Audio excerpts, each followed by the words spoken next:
Donc sur Moodle, vous pouvez trouver un fichier pré-rempli au format ODS. C'est le format LibreOffice pour les tableurs. Donc si vous ouvrez ce fichier, vous, vous avez donc, vous voyez apparaître ça, donc vous trouvez les dates de chaque photo de la vidéo, ici l'abscisse de l'araignée qui ne varie pas, et ici l'ordonnée de l'araignée qui diminue puisque l'araignée est en train de tomber verticalement.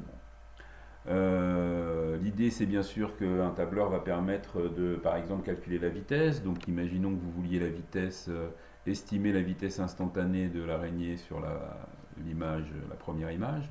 Donc pour ça vous savez qu'il vous faut, donc on va essayer de la calculer ici, pour ça il vous faut la distance parcourue divisée par la durée. Donc la distance parcourue, ici c'est assez simple puisque c'est de combien elle est descendue.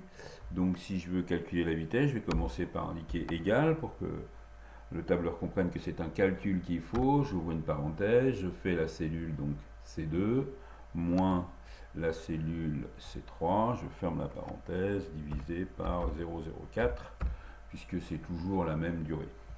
Je peux indiquer ici que pour me souvenir, j'ai donc ici calculer la valeur de la vitesse en mètres par seconde. Voilà.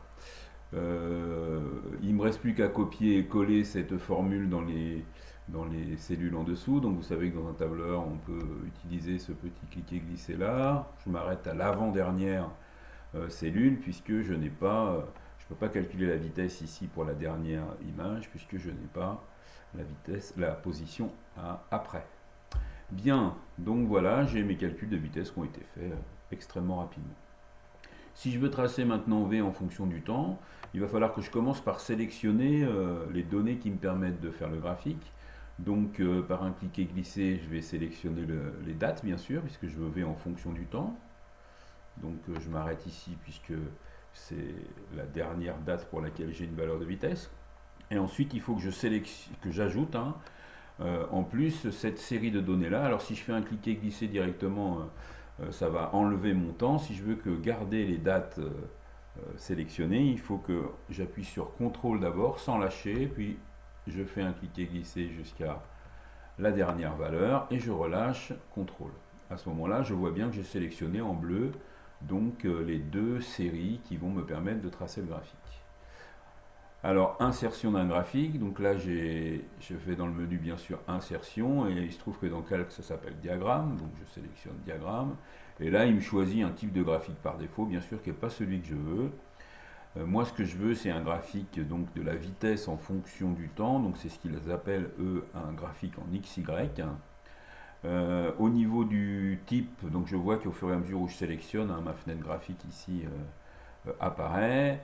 Au niveau du type, bah oui, je veux des points. En général, on ne relie pas les points en physique. On n'est pas à la partie modélisation. Je vais d'abord regarder ce que ça donne.